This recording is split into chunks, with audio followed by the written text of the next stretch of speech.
And we're following some breaking news out of North Carolina, where retired NASCAR driver Greg Biffle, his wife and children, died in a plane crash. The plane crashed while attempting to land at Statesville Regional Airport.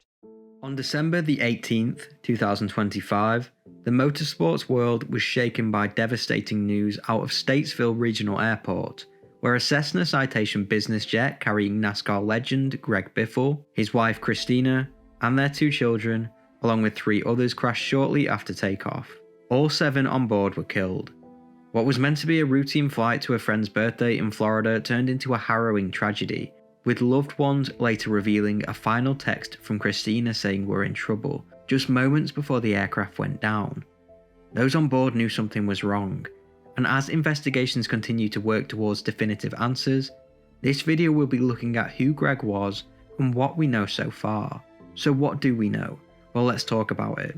This is the death of Greg Biffle, a crash that killed a legend. Greg Biffle was born on December the 23rd, 1969 in Vancouver, Washington. He was raised in the Pacific Northwest in Camas and was brought up by his parents Garland Jack Biffle and Sally Biffle.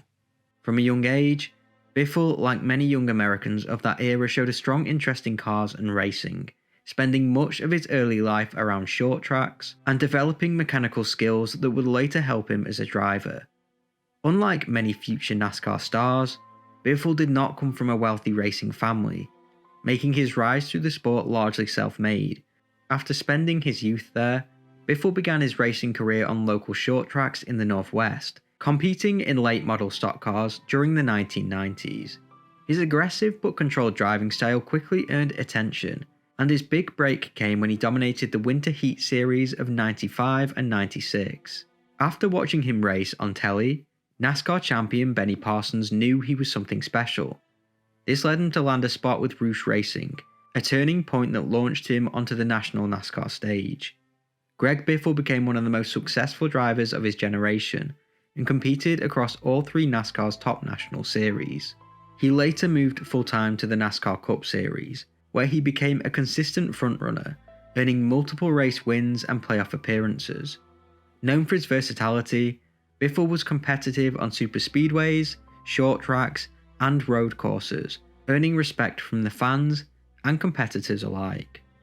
Over his career, he built a reputation as a tough, skilled driver who would contend with the sport's biggest names. Some of his most notable wins include the 2003 Pepsi 400 and the 2000 Craftsman Truck Championship. Away from the racetrack, Greg Biffle was known to be deeply committed to his family, a role he increasingly prioritized as his full-time racing career slowed. He was married to Cristina Biffle, a real estate agent and entrepreneur. Cristina largely stayed out of the public spotlight, focusing on family life while supporting Biffle throughout the later stages of his career and post-racing ventures. Together, Greg and Cristina had 2 children, Emma Biffle and Ryder Biffle. By all accounts, Greg embraced fatherhood fully, often speaking privately about how becoming a parent reshaped his priorities and perspective on life beyond NASCAR. Friends and colleagues noted that family trips, shared experiences, and time at home became far more important to him than racing accolades. After stepping away from full-time competition, Greg spent much of his life traveling with his family, engaging in outdoor activities, and enjoying a quieter life compared to the relentless pace of the NASCAR schedule. He fully stepped away in 2016, but he quickly found other passions. He fell in love with aviation, outdoorsmanship, and philanthropy. He was a licensed pilot and owned an aircraft, often flying himself and family to events. Greg was also known for his love of fishing, boating, and conservation efforts, particularly in the Pacific Northwest. Throughout his life, he supported various charitable causes, including animal welfare and community-based initiatives. This was another reason he was so loved by the fans, because he used his platform to support causes ranging from children's health to disaster relief. He was a long-time advocate for the Give Kids a Smile program, partnering with dental health organizations to promote oral care for children and helping raise awareness through public appearances and sponsorships. He also worked closely with the American Red Cross, encouraging blood donation and supporting life-saving initiatives. In 2005, he founded the Greg Biffle Foundation, which focused primarily on animal welfare and rescue. Beyond organised charity, he became known for his hands-on humanitarian work, particularly following natural disasters. As a licensed pilot, he personally flew relief supplies into hard-to-reach areas after hurricanes and flooding, using his own aircraft to deliver food, water, and medical aid when communities were cut off from traditional assistance. This brings us to December the 18th, 2025. On that day, Greg and his family were reportedly on their way to Florida to visit a friend for their birthday. His family made their way to Statesville Regional Airport to board Greg's Cessna Citation jet. Among them were Greg Biffle, his wife Cristina and their 2 children Emma and Ryder, along with friend Craig Wadsworth and pilots Dennis and Jack Dutton. The aircraft they were to fly was the Cessna Citation C-550, a popular business jet manufactured by the Cessna Aircraft Company. The C-550 is a mid-sized jet, typically seating 7 to 8 passengers in addition to a pilot or 2. It is powered by twin turbofan engines, allowing it to reach cruising speeds of around 450 miles per hour. At around 10, the aircraft set off. It was clear something was wrong very soon after takeoff, with witnesses describing a very loud popping sound after the plane had lifted. After a short moment, the plane began to make a left-hand turn, which was not the direction they should have been headed in. This is when the pilot radioed air traffic control, which we can hear now. Statesville Citation 257 Bravo Whiskey. We've got an issue with some of our things. So please hold takeoff for runway 10. We're having some issues here. We're going to try to turn back around and land at something it might be worse. This is the pilot telling them not to let anyone take off from runway 10, as they were coming back to land as they had issues with the aircraft. They started their descent with the airplane landing gear down and lights on. According to reports, when nearing runway 28, the airplane was too low and struck the light stanchions, causing the plane to crash into the ground.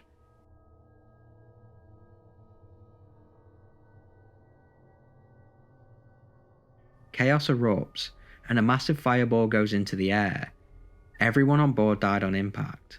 So what do we know so far about what caused this incident? A day after the incident, investigator Dan Baker said the initial impact was a runway light stanchion located about 1,800 feet from the runway threshold. The airplane subsequently impacted trees, 2 other runway light stanchions, and the airport perimeter fence.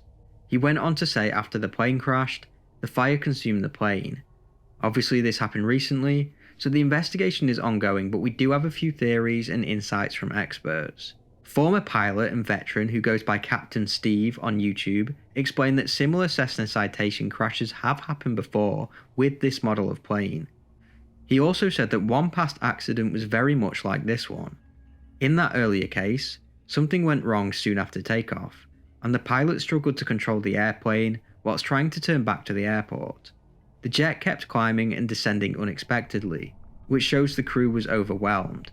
He explained that these citations can become very hard to manage at low altitude if the speed trim or configuration isn't right, especially during flap retraction. He also said something very interesting about the plane audio, so let's quickly listen again. Statesville Citation 257 Bravo Whiskey. We've got an issue with some of our things. So please hold takeoff for runway 10. We're having some issues here. We're going to try to turn back around and land at something it might be worse. He pointed out that this sounds like a younger person's voice, which it does. This could mean that Jack Dutton was flying the plane, or he was watching his father try and deal with the issues. I will link his video in the description, as he explains it better than I ever could. Greg Biffle's friend and fellow NASCAR driver Kenny Wallace believes the jet may have lost one engine right around takeoff, which matches reports of a loud popping sound heard at that moment. If that happened whilst the airplane's flaps were still down, the aircraft would have been creating a lot of drag, basically air resistance that makes it harder to fly.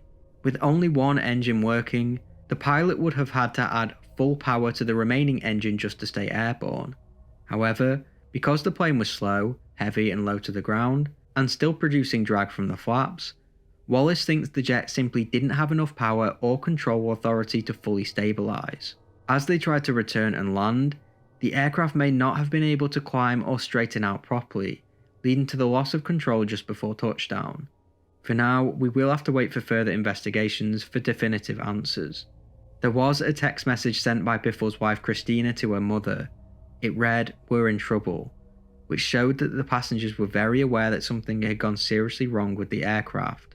Her mother went on to say, "She texted me from the plane and she said we're in trouble and that was it. So we're devastated. We're brokenhearted. To think that they would have been killed on a birthday trip that was just such a fun time for the family. And to see the horrific way that it ended, it's so hard to bear. I cannot believe they're gone." The most important thing here is, of course, the victims. Cristina and Greg were devoted parents whose lives centered on their children. Emma was remembered as kind-hearted and deeply loved, whilst Ryder was described as joyful, curious, and full of life. Also lost were veteran pilot Dennis Dutton and his son Jack, a college student who had recently achieved his FAA instrument rating and dreamed of becoming a pilot himself, following in his father's footsteps. Completing the group was Craig Wadsworth, a beloved presence in the NASCAR community and longtime friend to many in the sport. Together, they were remembered by their families as irreplaceable, people whose love, generosity, and presence left a massive void, and whose lives are now being honoured through remembrance, compassion, and shared grief. A public memorial service has been scheduled to honour Greg Biffle and the 6 others who lost their lives in the plane crash.